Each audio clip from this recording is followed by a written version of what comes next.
to Artist in Recovery / Darryl P. Morning, dude. 3:17 in the morning, West Coast time for Saturday, the 5th of April, 2025. The Weaver John Save Rosemont, California is here. Yeah, feels and looks a little nippy back east, doesn't it? You had interesting video concerning about how and why these people love and fall in love with Elon Musk. Interesting choices and interesting thoughts about the thing. I don't buy one word of it. I don't know why they are that hip deep regarding Elon Musk. Musk is an idiot. I don't care if they call him a genius or not. I'd consider Bill Gates more of a genius. I mean, he's a little bit older than I in a couple of years, but this guy I would have respect for. And yes, he did create the Microsoft empire. But these days, I know his actions are still trying to buy him away into heaven. Maybe they will, maybe they won't, I don't know. But I don't knock against this guy's genius because he did write a program. He wrote the Windows. And it had been successful. It still is successful. Even though he's been out of the game for about 20 or so more years since he retired. But he's still emeritus over there. And management's still trying to get their operating program working. You ever remember the movie Tron? And then Tron's Legacy? Kind of reminds me of that. Except the second movie was more related to Bill Gates in a way, indirectly. To where they're talking about putting just a number on it. It's the same software, but nothing fancy about it. Kind of reminds me of the upgrades that are happening with the Windows. I'm still backwards, still working with an XP. Well, there's not one monster, and the other ones, I think it's that way too. I think maybe more. I don't know. I'm like way behind the curve on that one. But it doesn't make me a fanboy of Bill Gates. It doesn't. I just admire and respect the guy. He's created a charity. He's created foundations. Warren Buffett did the same thing. A few other rich guys, if I remember in my head, can't get their names going in there. But they created their own philo- uh, philanthropics, shall we say. Philanthropy, giving the money away for charity, for tax deductions. It's not doing it for business. He's trying to clear off his conscience. He's already taken a hell of a lot from the world, but he's made investments with the world as well. So maybe I'd see Bill Gates and I'll shake the hand of a young kid with a genius head. Musk, on the other hand, I don't trust a bastard for anything. He came out. He came over from South Africa with an attitude. He already lived in an attitude world in the first place, South Africa. Ever did your studies on this one? I wish I had done a lot more studies on this thing. I was growing up in a time where we actually had apartheid happening across the world, and we didn't even hear about it, except very little. We didn't hear about apartheid growing up out here in the West Coast. We didn't see that much on the news. We didn't feel it. He grew up in the attitude. He grew up in the air, where he started to resent. He's got this arrogant attitude of anything and everything. Now, I've seen and met people who came across into our borders who actually had the American spirit in their eyes. And they were trying to make a new life for themselves. I've seen communities increase with population from overseas. There had been adjustments. There had been adjustments. Sometimes some of the people weren't appreciated when they came over to the new land here because they kept their old ways. So that's okay. They kept their old ways to keep their culture alive. Except on some occasions they were irritating our folk here because of actions happened in the past that were still celebrated, brought over here, and it's hard to deal with a culture shock like that. But I had to keep remembering about what America was supposed to be, a land of pluralism. They say a land of opportunity. They called it the Great American Melting Pot when I was growing up as a kid. There had been stories about how a stranger would go into a town long ago, wanted to get a bite to eat.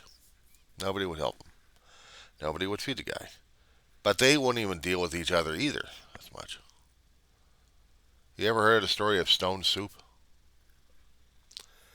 Sometimes the native has to be that way when he's coming over from his old land into the new land. In order to make friends, he's got to make something that everybody else would like, or actually would participate in. And the story of the stone soup was this guy comes into the town, can't get any help. In order to get something what he wanted, it really was a bite to eat of something. Picks up a stone from the ground, takes a pot of water, makes it boil. He takes the water from the well, from the town's well, and he's just getting a spoon out from his pack, maybe a traveler's pack, looked like, and he's stirring this. He's whistling to himself. Now, someone's curious in a town. They got to find out what's going on. A little girl or a little boy, however the story went, will come out to say, "What's going on?" "Oh, I'm just making some stone soup." "Not much. You got a rock in there." "Oh no. Use your imagination. It'll be a little bit better than that." "Okay, let me see." Probably talks to the family. They're not quite sure if it's a stranger or anybody else. They're afraid. But person comes out, throws something in the pot. "Oh, that's going to be a wonderful soup," he says. "It's just not done yet. It needs a few more ingredients." Little by little, he earns the trust of the town. Little by little, in this pot, they add stuff to it, to where it is an actual stew of flavors. It's not his job to get the town together. He just wanted a meal. But he got more than that. He did get his belly filled. And the town actually was able to look at each other in the eye. Actually become a town. Okay, on to the next town he goes. That's how the story kept going. And it's just one thing after another. And it's like us as immigrants coming over to a new land. We're doing the same thing, except unfortunately, when I kept discovering the darker nature of our European conquest into things, I went to college a long time ago as a kid. And I only learned about the English conquest of different places. I didn't look at the American. I didn't look at the American West, and I didn't look at anything else because I didn't see anything I wanted to learn over in college. I mean, I got out of high school. You learn K through 12 stuff, a little bit of Americana, patriotism stuff, how we were this and how we were that, and oh, that's sort of propaganda crap to throw in your head. Especially when you're dealing with a Cold War attitude, anyway. Getting into college, I wanted to learn more about English history. Why? Because my family roots were part of England, part of Scotland, part of Ireland, and also part of Germany. I wasn't touching Germany just yet. But learning about the British Isles was Fascinating. A long time ago. Barely remember any of it right now as it is. But I wanted to see something about my own family history. So why not? So in about a year, I gotten up to the point where we had the two doors. Um, I'm at 14, 1500 royalty. 14, 15 century, 14 to 15 yeah, century royalty in there. I had a professor that was so into the macabre. It's not even funny. He liked the backstabbing of people left and right. He had a deep, gruff voice. No, deep, rich voice, and he put you to sleep.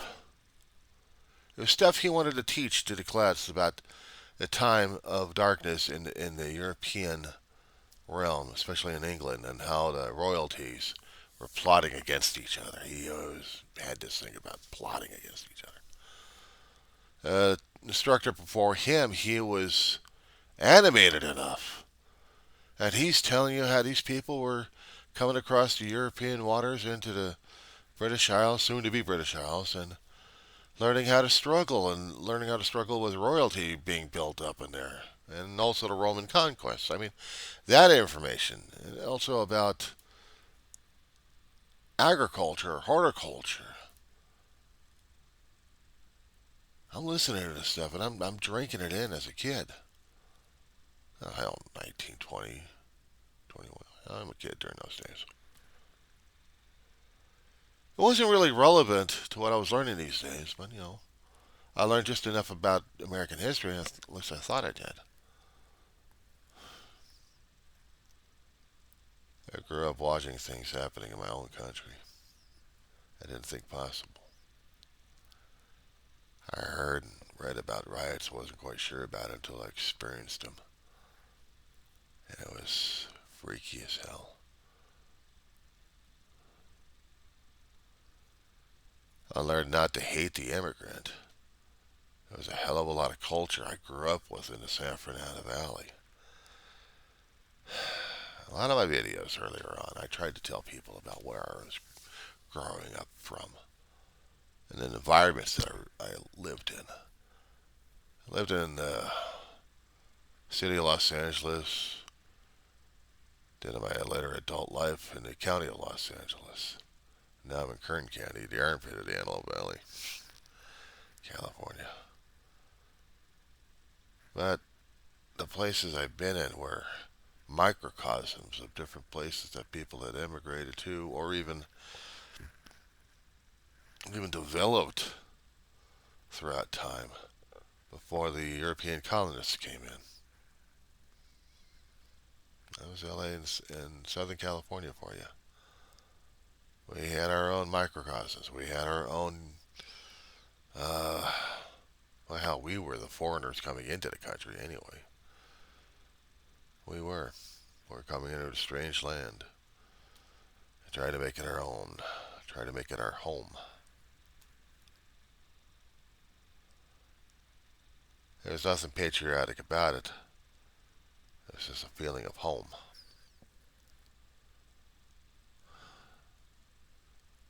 It's things I couldn't even understand in school. They try to teach you to be patriotic all the damn time. Worship a flag, worship a flag, worship a flag. Pray, pray, pray. You do the Pledge of Allegiance, might as well be praying to the damn flag. I pledge allegiance to the flag of the United States of America. I'm praying, and pleading allegiance to a flag and to this republic for which it stands, one nation under God, which kept being put in and out every so often. Didn't know which one we're doing anyway in those days. Liberty and justice for all. Ha! Once in a great while, I would hear a student in the background do that. I guess they were right. Liberty and justice for who? We kept understanding it was supposed to be liberty and justice for all. We wanted to be the people of fair play, fair minded. We are so fair. Yeah, right. I grew up believing this stuff until I kept seeing some of the other stuff happening these days. And starting to hear the conspiracy theories. People say, see, he will be a believer. He will understand what's going on. And how many people did I come across on a bus that would try to tell me things that went over the head? Even a little old lady I came across on a bus. Learn all the secrets. I'm looking at this lady. I'm thinking, oh my God, I hope to God I'll never be put into that kind of situation with her. No. I don't want to be turned into a nut job like this person. I'm dealing with what I'm dealing with right now. I've got enough knowledge for that. I'm happy and content. Was I? Until life bit you in the ass left and right. You thought you knew about rights of others until you see the rights being trampled on left and right in your old state. How is it that people can be abducted off the streets, be considered legal, and then be put on a transports to be shoved to another country without due process, without having a Justice Department screaming and yelling their hands off saying, this isn't right, I'll sue you in court, you government?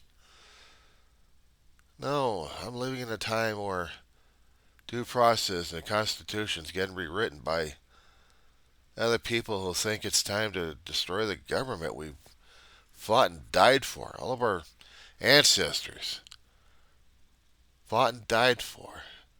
Making me put myself into a situation where I'm saying 1776 and 1860. What does this represent? The two major time periods in my head that either I tried to pay attention and failed at it, or maybe it's becoming more and more relevant. And it's scaring the hell out of me because now it's happening before my eyes. We're seeing stock market crashing again. I think it's about the second or third time in my lifetime I'd seen this happen. I mean, the first time I was oblivious to it, working in a retail hell, working for low wages, but still trying to get up there so we had something to my family to feast upon, if not spam sandwiches all the time. And living on general relief, general assistance, general this, whatever you use it. Welfare, Medicare, food stamps, that kind of situation.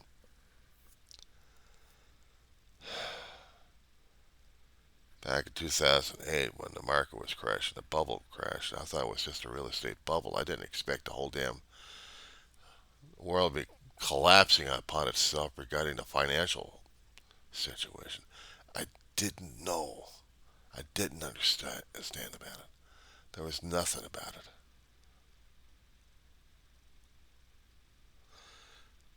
Not until I started watching a movie about 3 or 4 years after that. I think it came out in 2011.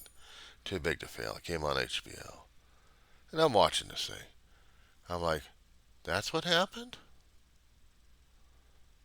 We hardly ever talked about the bubble because we kept talking about work all the damn time. Or they would talk about this stuff on the news, just went in out the other ear. I didn't have perspective or context. I'm seeing it. It's happening right in front of my face. I'm living in an apartment complex where our rents could be skyrocketing, people could be tossed out and didn't even realize it. Where people couldn't even afford a house. Or actually, if they were getting subprime loans at a low interest rate and get screwed over on that one. Where they couldn't find a place or latch onto a place. Housing market was so damn fluid. And all these low interest loans were popping up left and right. That noise in the background would be my dog. She must be waking up. Wondering how come I'm not over there. She'll be whining enough. I didn't understand it back then. I didn't have an interest in the markets. Still don't, but I don't know how the markets affect people's wages and also their savings, especially the 401ks. If the market does good, the 401k grows. If the market is crashing, say goodbye to it.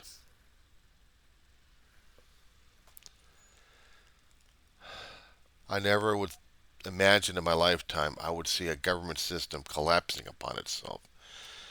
Because the American voters were too damn stupid to hear the warnings and didn't obey it. And now we're fighting the tide. We're fighting the collapse all over again. The second time that our economy tanked was when we had the COVID nightmare. The first one was artificial. This one was biological terror. And yet it tanked everybody's market. Every country, because nearly every country was getting affected by this damn bug. And we had top researchers during those days working on the problem, working on the cure. Of course, there was conspiracies of trying to figure out where the hell it came from so they could point the fingers, but didn't come up with any solutions on how to solve the damn thing.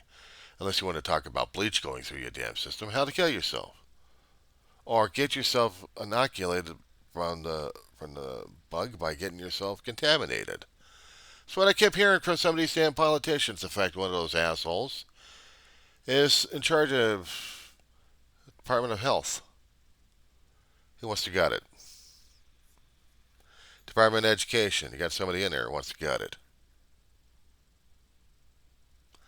We got a few other departments who are going to be gutted by stupidity. Hence, Elon Musk comes into office. He comes into play. He wants his rules and regulations lifted. He wants to have government money still coming to him because that's how he survives. That's how his company survives, by government contracts. Otherwise, he couldn't care less about the people around him. I hadn't talked much about this guy, but I had talked a little bit about what I understand about America. Maybe I ought to do a part 2 on that one.